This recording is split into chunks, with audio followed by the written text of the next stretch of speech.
it. All right. Thank you, Angela. Yes. Um, you know, a lot of times people look at what you're doing, but they don't really become consumers or purchasers of what you've got. Okay, so how do you turn browsers into buyers? That's what you want to do. You know, I am one of those people that sometimes I go to Starbucks, especially, you know, if I want to go and do some stuff on the internet because they got free internet. And, you know, I like the vibe over there. I like the atmosphere. You know, you can people watch. You can just hang out, especially when the weather's nice. You can kind of sit outside. And, you know, sometimes I buy coffee. Sometimes I don't. Sometimes I just go there and sit. And I do meetings at Starbucks. I do all kinds of stuff. But the thing about Starbucks is they have created an environment that they know is good for browsing, but they know that most of their people somewhere along the way are going to like the brand enough that they're going to become buyers. So how do you turn browsers into buyers? How do you get people who are just checking you out, just in your sphere of influence, just in your audience, to become buyers, to become purchasers of your product? So I've got 8 ways to help you to figure that out today. Hey Tish, hey Anthony, thank you guys for joining, for watching. You know what? It's a lot of people that watch me on internet. And don't buy my products. That's okay. You know, everybody that's going to watch you, everybody that's going to check you out, everybody that is looking at you is not going to support you through buying your product. But that's okay because you are learning to trust me. You're learning to like me more. Some of y'all love me already. I love it. And you're learning that I am giving you information that you need. And so you're following that information. You're learning and you're gleaning from that. And you're going to somewhere along the line say, you know what? I want to sew into Dr. Hairston, so I'm going to buy her book. Okay? It may not be this book this week or this month, but you're going to somewhere along the way support me. You're going to buy something that I am doing. Okay, some of you subscribed to Gospel Today magazine years ago. Some of you came to Gospel Heritage conferences. Some of you bought my books. But somewhere along the line, you're going to support those people that are pouring into your life, that are creating an atmosphere and creating something that you like to be tied to. Okay, so you want to create that kind of atmosphere. You don't want to beat people down. Oh, you got to buy my stuff or you ain't no good. No, no, no, no, no, no. We are going to invite people and love them, and we're going to get them involved in being our friends, being part of our tribe, not just part of our audience, but come a little closer, okay? So 8 ways that you can turn browsers into buyers as you are marketing your book. And this works for just about anything, any product that you have, okay? So the first thing is that you have to have a credible product, okay? You have to have a product that people believe in. Okay, people have to know, like, and trust you. So the first thing is, do they know you? Do they know anything about you? That's why your bio is important. Your bio needs to be on your product. It needs to be on your website. People need to look at you and think you are a credible person, and what your product is that you're putting out is also credible. Okay, so you're not going to buy a product from Dr. Hairston about how to, be bald. Because I'm not bald, okay? I can't tell you about how to handle baldness, okay? I'm not that one, okay? So your product needs to be credible. I need to know that you know what you're talking about. Then I need to like you, okay? Being credible means that I can receive from you. It means that I can tap into what you're giving me, and I think, wow, that is good stuff, okay? So, okay, Anthony, you're still reading old issues of Gospel Today. I love it. Thank you. Okay, so, all right, so you want people to like you, to tap into you, to believe in you, that you want people to look at you as an authority. So I know you, I like you, and then I trust you. I believe that if you got to believe that if you're buying my book online, that you're going to get a book that's going to have something in it that you want to read. It's not going to be a pamphlet with 4 or 8 pages that you're going to be like, what in the world? Okay, so you got to know that you're credible enough that somebody is going to want to buy from you, and they're going to feel good after they purchase your product. Even, go and put reviews on your site about your products, okay?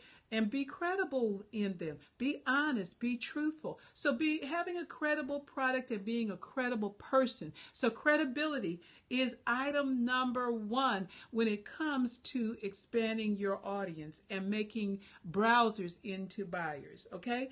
Number 2, have a clear message. When I get on here every day, I am talking about writing books, publishing books. I'm talking about how you can be better at that. I'm even sometimes, and I make it clear when I'm talking from, the preacher side of me, and then when I'm talking from the publisher side of me, okay? So that you're not confused. What is she talking about? No, I want to send a clear message. So whatever you're selling, whatever product, whatever book you've got, it has to have a clear message. And some of you need to practice your elevator speech. What is your elevator speech? It is your 4 to 5 second speech that tells a person what you've got to offer in your book. Okay? And when I talk to people, authors, about books, okay, what's your book about? Well, see, I had gone through some stuff in my life, and what had happened was, no, that is not going to get me to buy your book. You got to have an elevator speech where you talk about, here's what this book is got in it, and here's what it's going to do for you. When I talk about the book Wisdom for Everyday Life that I'm asking everybody to purchase, this is a 12-month devotional, and it imparts wisdom in various areas, in 12 areas that are going to help you every day of your life, every month of the year, and it's going to help you to go through here. It has devotionals for daily meditation.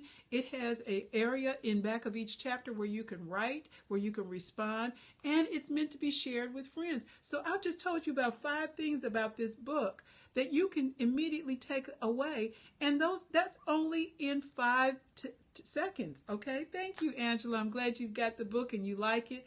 Hey, thank you, Thomas. Bless you too. Toya, thank you for joining us. Hey, Hugh. Hey, Rita. Okay, so number 1, credible. Number 2, clarity. Number 3, how do you turn browsers into buyers? Number 3 is convenience, okay? We are in a society where we want to have convenient ways to purchase things. So when I tell you to go to my website and I tell you to sign up or to buy something, it is on the first page. You don't have to fumble through my website. You don't have to search. You don't have to look far, long and wide. You don't have to read a whole bunch of Who Shot John. You go to that first page, TeresaHarrison.com. And it's right there, okay? Make your website clean, make it attractive, make it simple to operate, make it user-friendly, make it something that people can go to, and then if they want to browse around, they can. Yes, there are other products on my website. There are other things that you can look at, that you can do. There are blogs. There are things you can read. There are things, videos that you can look at. There's all kinds of stuff. I even got pictures from the Holy Land, okay? Yeah, I got a whole bunch of stuff. You can spend hours on my website, spend hours with me, yes. But it is simple for the first part, for the first page. Here's what you want, here's what you get, okay? So make your product easy to buy, and make sure that when you take pictures, even professional photographs. Yes, professional ones, not the ones that y'all did with the iPhone. I know it's expensive to do a photo shoot. It's not that expensive though, and it's worth it in the long run if you know what you're doing. And you need a guide to how to do a photo shoot properly, okay? But do a professional photo shoot and use those wonderful, beautiful pictures of yourself on your website, okay? Yeah, I look like this sometimes, okay? Amen. Okay, so clarity, convenience, credibility. The next thing is you want to have a sense of urgency. Why does somebody need to buy your product, your book, your CD? Why does somebody need to buy it? And why do they need to buy it now? Okay, so is whatever they're buying, and remember I opened up with stocking stuffer. Hey, a great idea for a stocking stuffer is this book. If you are looking to start your year off with a devotional that's going to help you, then that's going to be something you want to do. And I'm offering it to you in a certain sense of urgency since we only have days before the new year. Can you believe it? Oh, 2017 is almost over. Okay. And so, hey, Lakia. Hey, Stephen. Thank you guys for joining us. Okay, so create a sense of urgency with your product. So that means that I want to buy it and I need to buy it now. That is important for you to sell and turn browsers into buyers. Number 5 is be generous. Okay, when you create a product for somebody to buy, don't beat people over the head with solicitations. Okay, be generous, give away stuff. Okay, I offer free downloads. Some days I just opened today offering you a free webinar that's going to help you budget for your next book. Wow. Okay, so I'm going to give of my knowledge. And I do it daily. I do it over and over again because I want you to trust me. I want you to know that I'm a credible source of information so that when I say buy my book or buy a webinar or invest in something, that you have already gotten enough free stuff that you're saying, you know what? Yeah, I need to sow into her. That's important because you don't want somebody to be like, oh, she just hawking stuff and selling stuff all the time. That is not where you want to be, okay? So you want to make sure that you do some giveaways. So free downloads, free giveaways, even do some prizes sometimes, okay? So that when people intersect with you, they know that there's more than just a buy message behind you, okay? So be generous in what you have to offer. You know, the music industry does it all the time. They give away free snippets, okay? So if you've got a new CD that's coming out, give away a track. Yeah, a free download, okay? Or do a free snippet that people can listen to. Even if you're an artist that's getting ready to do a project in 2018, a full project, why don't you do a Christmas song that's free? Give it away. Do an Easter song that you give away and have people to enjoy it. You know, Richard Smallwood does this all the time. And he plays, of course, he can do it at home and record it and do all this wonderful stuff. But he gives away to his friends on Facebook. You know, a lot of times he'll just say, listen, I was fooling around at the piano and I did this song.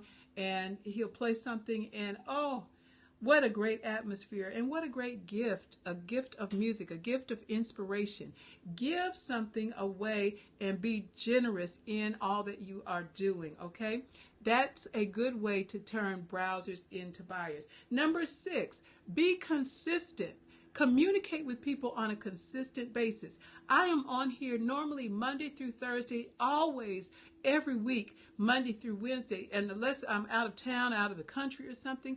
And it is so important that people get used to hearing from you, that they get used to your quality, that you build up a rapport with your audience, okay? Some of you are on here every day. You've gotten used to following me on here. You've gotten used to me getting on here around the same time every day. And I don't care what I'm doing. I schedule myself. Yes, there are other things I could be doing, but I sacrifice this time to pour out knowledge to you because I know that it's important for me to be consistent in order for you to be able to tap into what I'm doing. Okay, so I'm consistent in my communication. I'm not talking about everything all over the sun. I'm talking about publishing your book. I'm talking about things that are going to help you to be a better writer. I'm talking in the same vein so that you know here's what she's talking about, okay? So be consistent with your communication, be consistent with your messaging. And that way, people will come to know you, like you, and trust you as an expert, okay? All right. Number 7, be patient. Yes, some of you just, you get out there and got an idea to do a book, or you've done a book, and you think, oh, this should be flying out of the box, or out the shelves, or out of my garage, or whatever. You've got to be patient. You've got to build up your audience. You've got to build up your following. And you know what? In the same vein, I've got to just say to you, I've got to inform you that the average situation is that you will only convert from browsers to buyers 2 to 4% of your audience. 2 to 4% of the people that know you, like you, and trust you are going to buy from you. Sometime you have a higher percentage, okay? Especially if you are a speaker or a leader. You will have a higher percentage. More people will follow you and buy from you if you are consistent as a leader. But be patient, because those of you who don't have a big following, you will continue to build your following if you're consistent in your communication. But don't expect it to happen overnight. Continue to build, continue to communicate, continue to get online, continue to go speak at those places that don't pay you anything. Yes, speak for free. Do what you do and give away so that you can get a return on your investment. Sometimes you got to put a seed in the ground, and you got to know that that seed will yield a harvest. Okay, I'm over there, get ready to preach to you now. But your seed will yield a harvest. You will never sow and not reap. Okay, the Bible is right. If you sow, you will also reap. And so when you give to people, when you sow into people, when you invest into people, you will reap a harvest. You will reap a return. Okay? And finally, be creative and be diverse. Don't just be on social media. Go out and speak. Go out and teach. Go out and preach. Go out and do what you can do in every vineyard that you can do it in. And when you do that, you will find that there will be people in all of these scenarios that will come back and that will become followers of yours and become buyers of your product. A lot of you have books, and you think that because you wrote a book, somebody's going to automatically buy it. But you've got to go out and you've got to promote that book. You've got to push that book. Get on radio. Call Chris Squire. Go online with him and become one of his followers, and then maybe one day he'll get you on a radio show someplace. But you've got to be able to tell your story everywhere that you can tell it, and make sure that you are clear in your communication. And that way, people will learn to follow you. They'll learn to buy that you have a product. Do Facebook ads. Do email blasts. Do all those kinds of things that are not just getting on social media because you think it's free. Okay? So surround yourself with a marketing team, with a marketing plan. Even if you have, young kids who can tweet on an ongoing basis or do Facebook posts on an ongoing basis to help you. I know some of us are getting in that age bracket where we don't want to do all this stuff every day, but